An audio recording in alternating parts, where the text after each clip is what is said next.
if the manager says something that the team doesn't agree on, and you have a very hierarchical place, they're just going to follow up and they're not going to say anything. And if that boss is wrong, more mistakes are going to be made. Hello and welcome back to Tech and Startups, the premier growth network for technology leaders. Let's get started.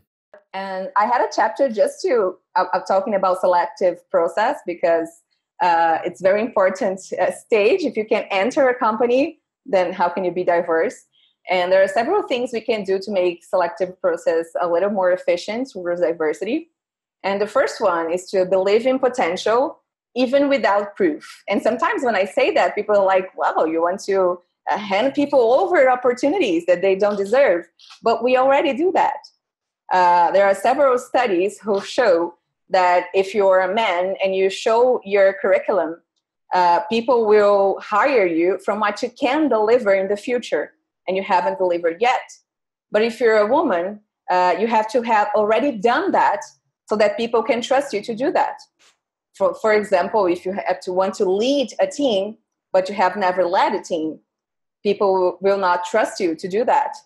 So you see that there's a barrier that the women will never be able to cross it because they have to start somewhere.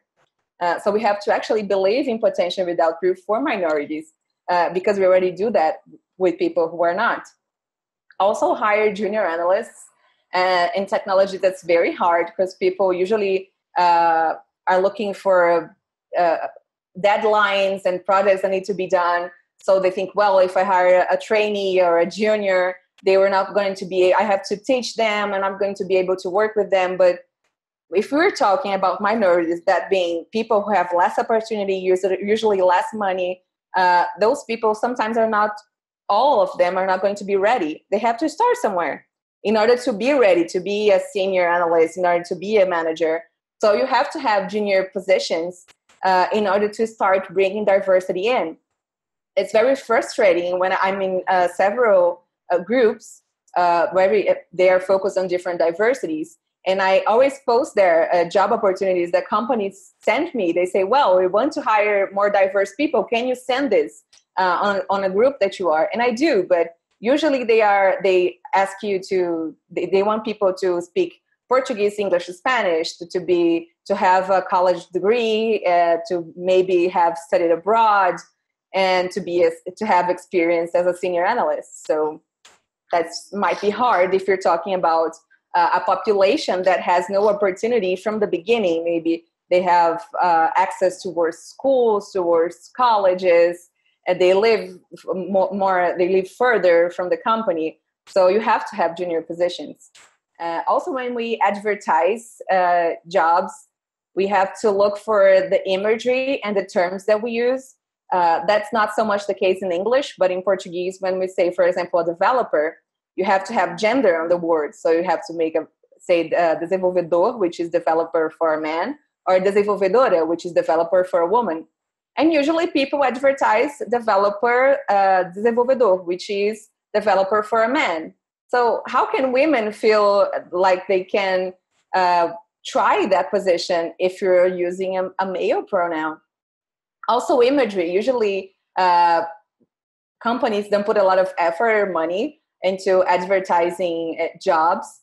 So they go to maybe a free stock imagery and they take whatever is there. So, but if you take any tech role and you Google it, you're going to see that it's always white people, usually men.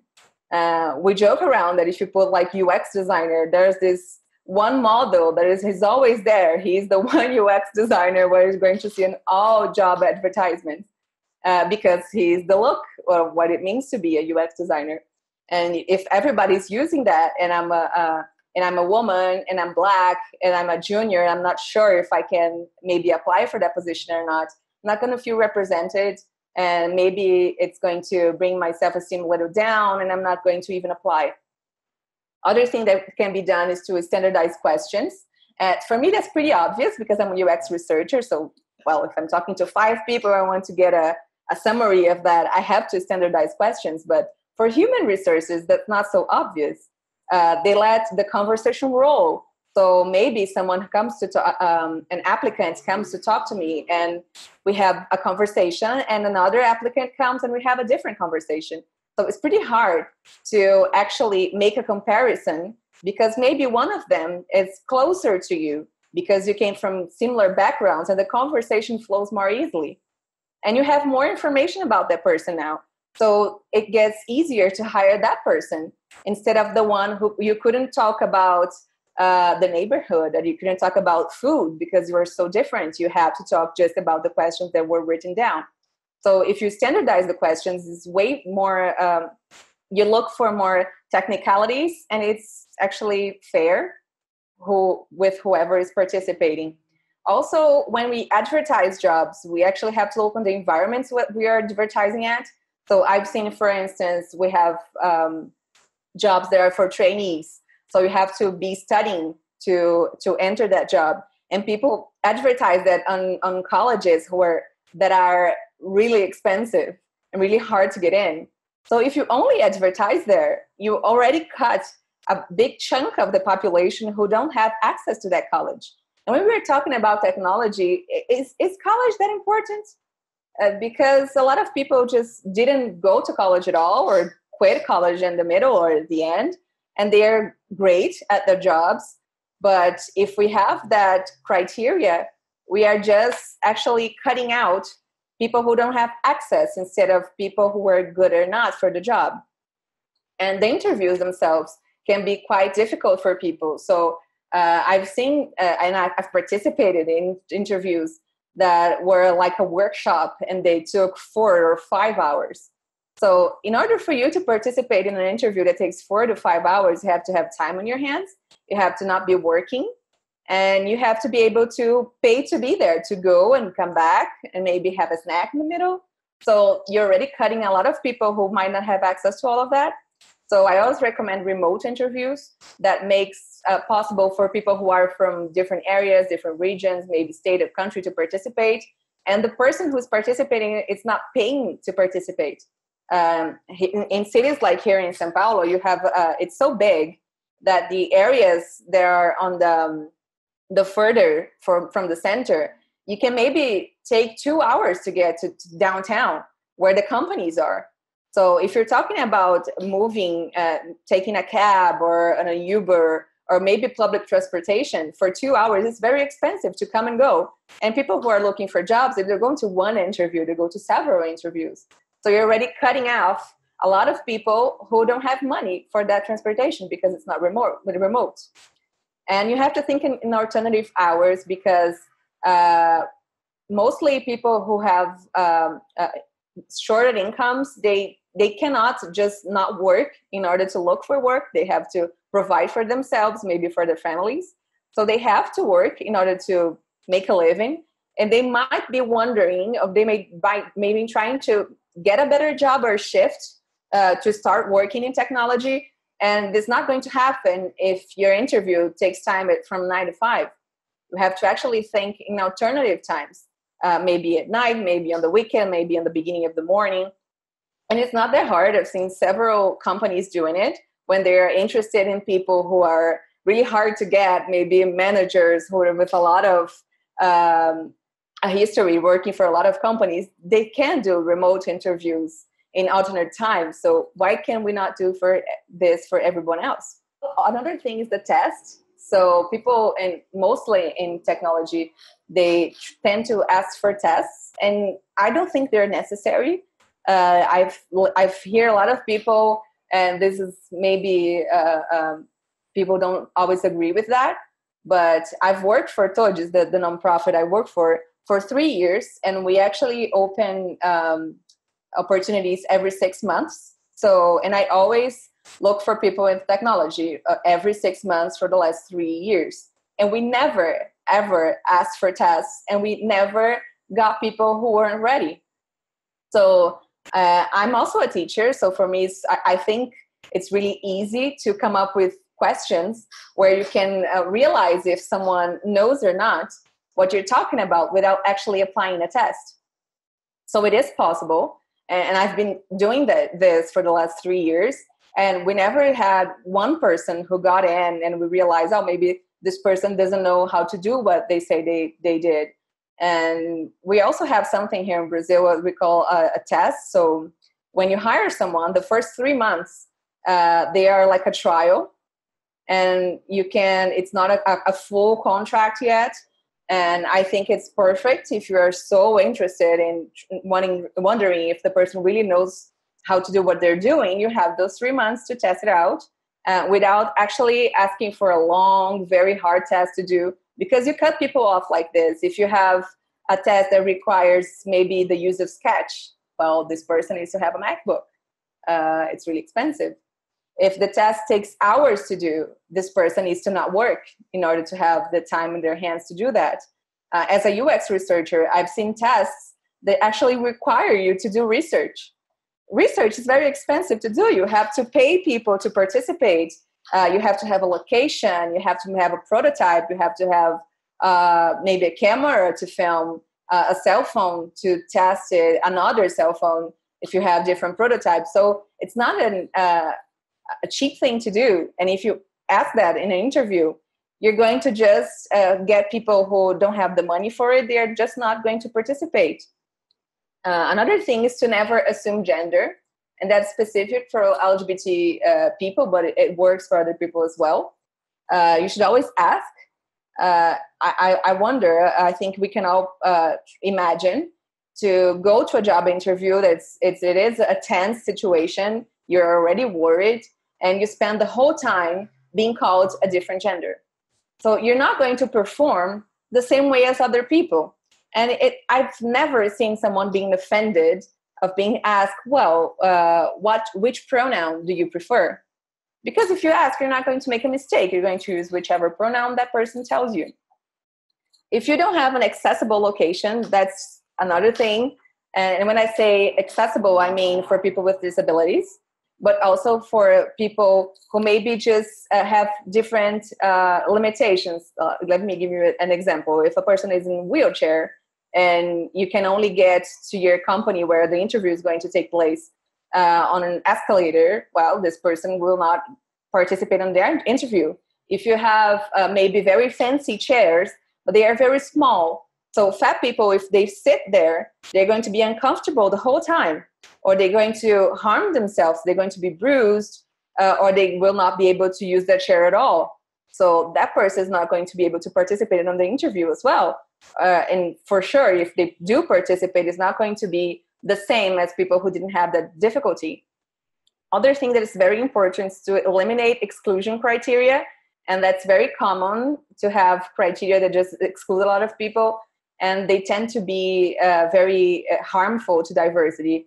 For instance, you can exclude an age. And I've talked to people who work on human resources, and they say that their bosses actually ask that. So, well, maybe we're a technology company. We don't want to hire people who are too old because our team is very young. So this way, you're cutting off a lot of people, great people with experience from working with you.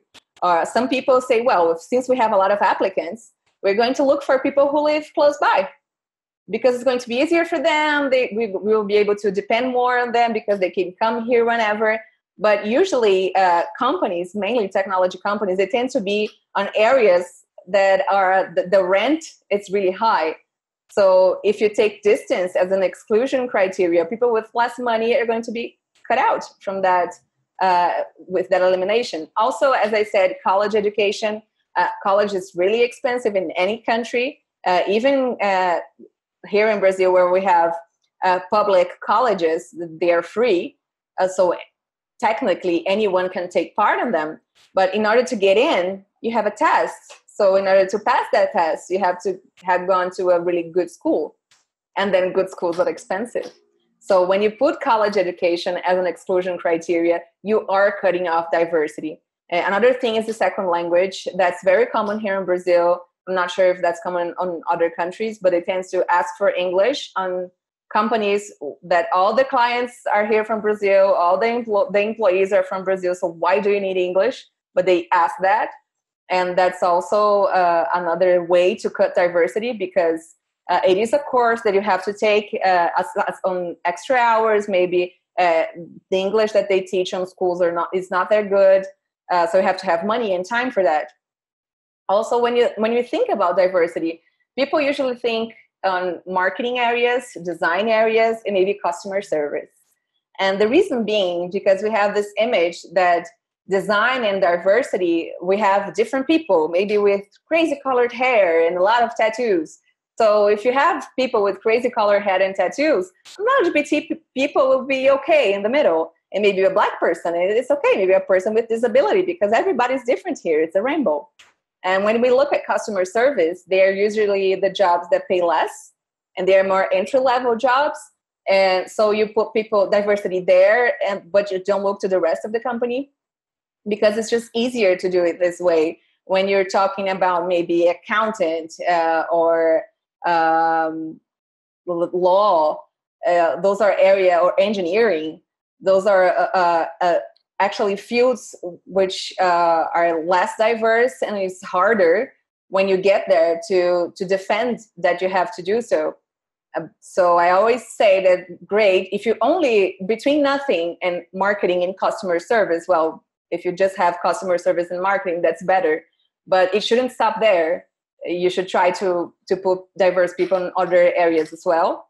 And since I've said a lot of things that needs to be done, I also brought 2 resources that can help. The first one is Snappy. It's a image stock website. It's free, and it's focused on Black people, because I've been there. I work with people who work with advertisement, and sometimes they don't have the budget. They have to use free stock image. And whatever you type there is going to be white people, no matter what the field, what the product is, it's what it's there. So Nappy is there so that you can have, maybe you're going to advertise a job opportunity, you can go there and you have different pictures. And the other one is tenkite.org. That's a Brazilian website that it's the similar situation, but it's for LGBT imagery. So maybe you're doing something that portrays couples, or maybe you want to show people who are non-binary. There you have images that are free and that they are more diverse, so you don't have to always depend on maybe Shutterstock or iStock on those big websites. They have those images that are really not diverse. And I wanted to end with a quote from Maya Angelou, which I really like. She says that we all should know that diversity makes for a rich tapestry, and we must understand that all the threads of the tapestry are equal in value, no matter what their color. I also want to leave with my contact information here. So that's my email and my LinkedIn. If you want to reach out, I add everybody. And if you want to have further questions, maybe you can ask now, you can ask later, emailing me or reaching out on LinkedIn. That's it. Thank you very much. And I think now we have time for questions. Yeah, Rafaela, thanks so much for sharing your expertise with us. We're just going to do a couple questions before we move into a panel, a follow-up panel. And Brian asked a great one from the chat, but I'm going to ask that we're going to do that one in the panel. And I'm going to unmute Erica, who has a question about organizational change. Erica, do you want to read that question or share that question with Rafaela? Yeah, absolutely. Thank you for the talk, Rafaela. This has been very good. You've hit on a lot of great points. A lot of things that I've experienced as well, working at different companies, especially the nonprofit issue as well, where you actually see that more people, there's more diversity within nonprofits, which tends to happen a lot, that people, will concede things like, getting paid a little bit less or having a little bit more rougher hours and expectations, because they want to hold on to working at a place that has a lot of diversity, and they see different people, whether they themselves are underrepresented, or if there's somebody who, they like to be able to see diversity wherever they go. So the question that I had was regarding to that, how do you balance educating professionals about increasing diversity when the organization is defensive?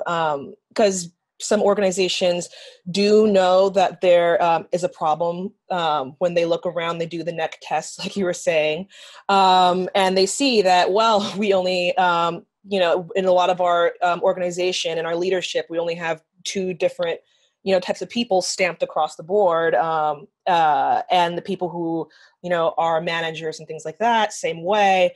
But there also a lot of times, and I've seen this at places I've worked at, where usually the places that do have that issue, a lot of times there is a hesitation and a reluctance from leadership, even though they know that there's a problem and they know they need to fix it. And they do see an employment bleed, if you will, where people are leaving because, they're seeing all of the, people who are, different than the rest of the group, having dissatisfaction and they're leaving, but but the organization is scared about looking like the bad guy or seeming like they are doing something wrong, even though they do want to solve it. How would you be able to help facilitate that conversation to, kind of, if you will, empower them to see, the problems that they had before, but in a way that is impactful for getting them to a solution?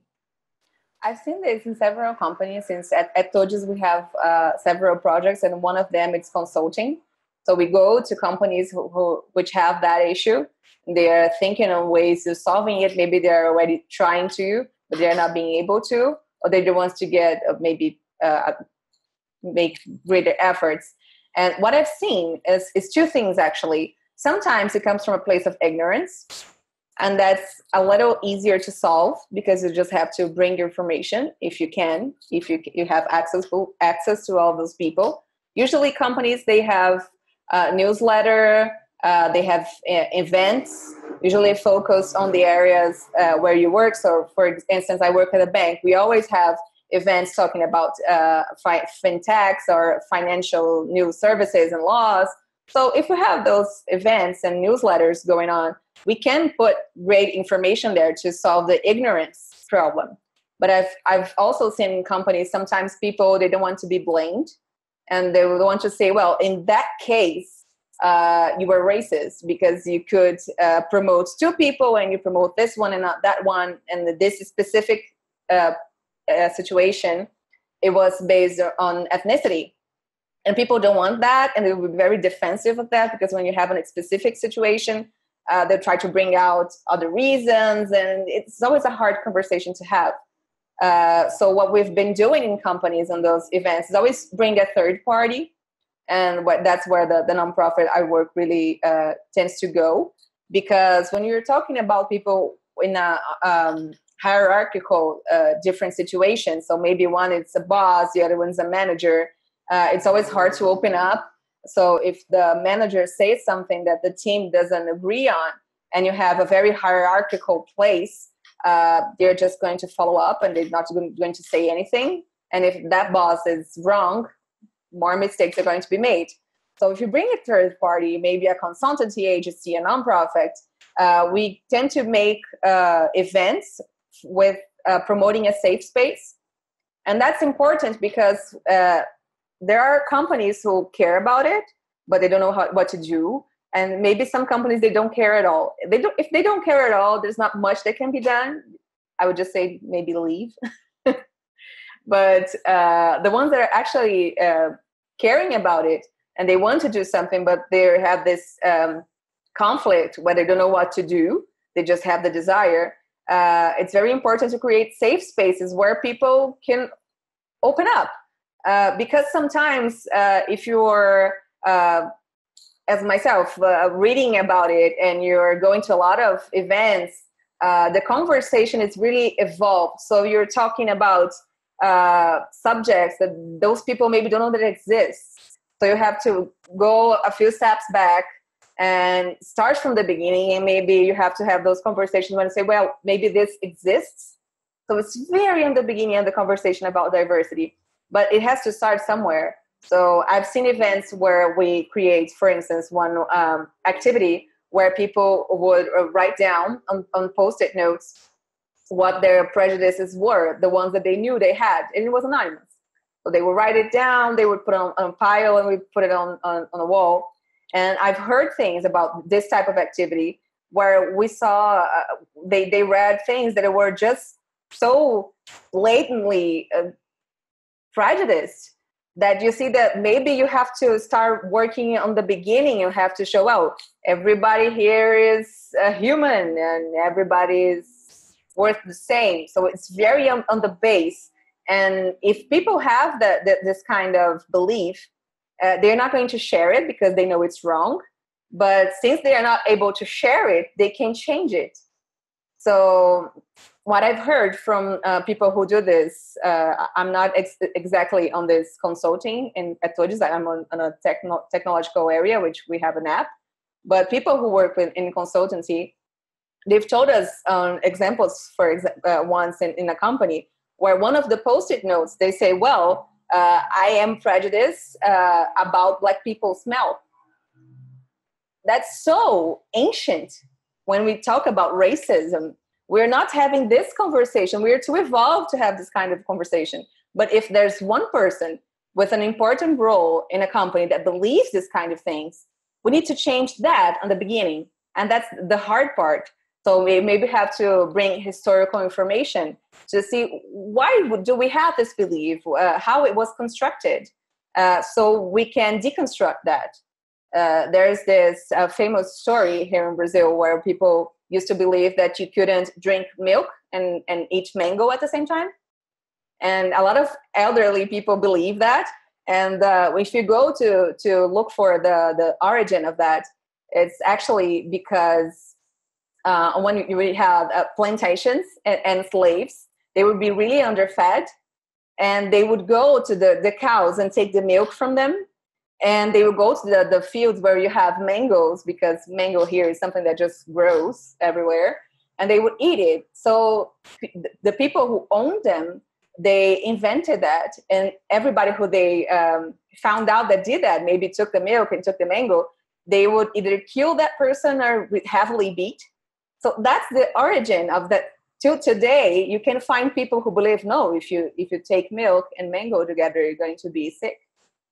So sometimes if you bring the origin, the history in it, it's enough to break a belief. So when they saw this case for this person who wrote that on a Post-it note, they actually brought the history, how this was constructed and with what goals. And after you break that down, it's easier to actually open up and talk about the subject. But I think you have to maybe have third party doing that, because if you are working with people like that, I would hate to be in a company that took part on an event and know that someone who works with me put a note like that. So you have to have maybe a neutral part and make this safe space. Where I work, we have affinity groups. I don't know if that's well translated, but usually the one that I'm at is like a women group.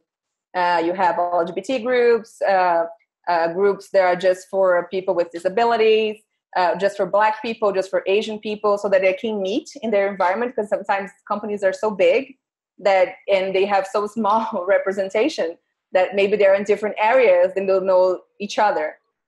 And together you can be stronger to make it, maybe try to change things. So I see that working as well.